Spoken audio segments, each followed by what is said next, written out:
The market sells off as we head toward our next target. Can the bulls fight back? This is Invest with Jacob.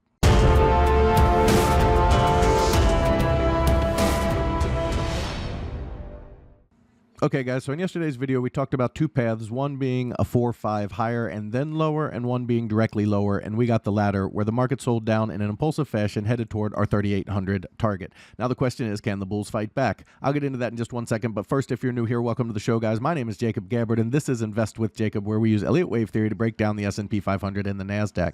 I highly encourage you to hit that subscribe button down below so that you can get our daily S&P updates, our trade setups, and our buy alerts.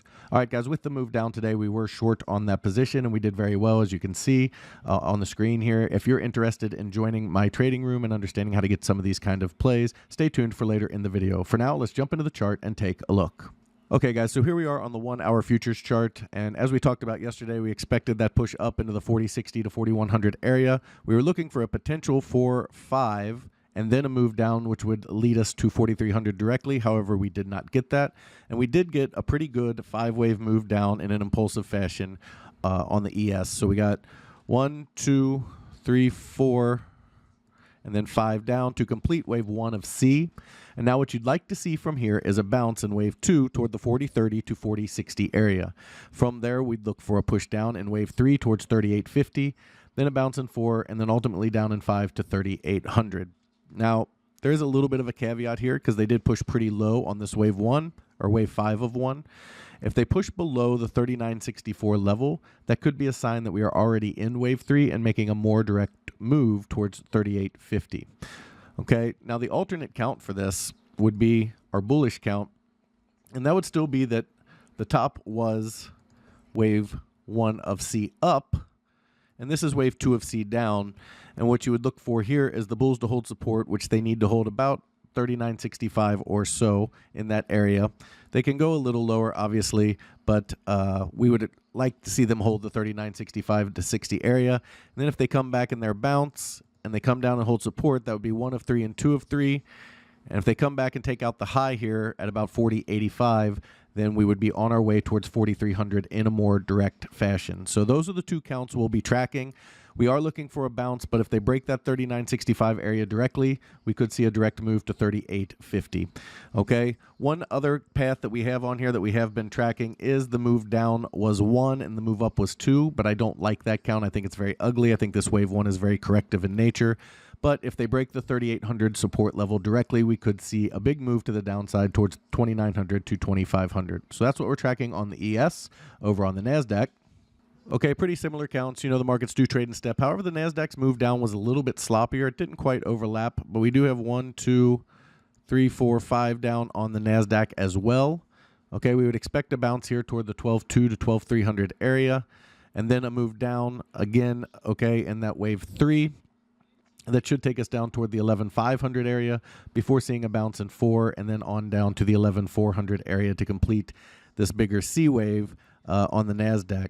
Our bullish count is very similar to that on the ES, where this would be wave 1 up. We get a wave 2 pullback that holds support around the 12,000 to 12,100 area, and then we come back out and take this high, come back and take out this high on our way toward a direct move toward the 13,400 area on the NASDAQ. We do have that 1-2 count to the downside as well, and if they break the 11,200 in a strong manner, it could indicate a big move down toward the 5,000 to 6,000 area on the NASDAQ.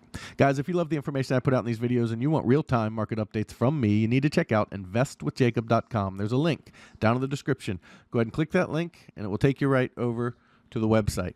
Once you're there, check out our membership plans area. We have 2 incredible plans, and they both come with a 7-day free trial because I want you to get in there and make sure you love it and become part of our trading team before you ever spend a penny. You can cancel at any time.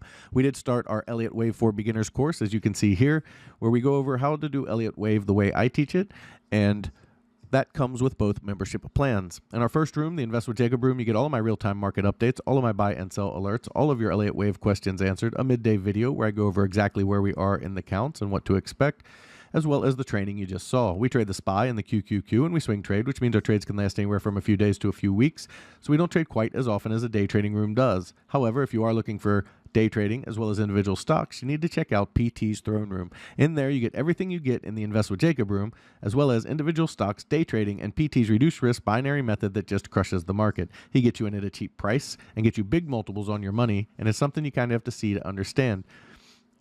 That's another reason we give you that 7-day free trial. He also started a challenge account where he put $4,000 into account, averaging 3 to 4% gains per week, showing you how to build a small account into a large retirement or savings account. Guys, we'd love to have you in these rooms so we can all make some money together.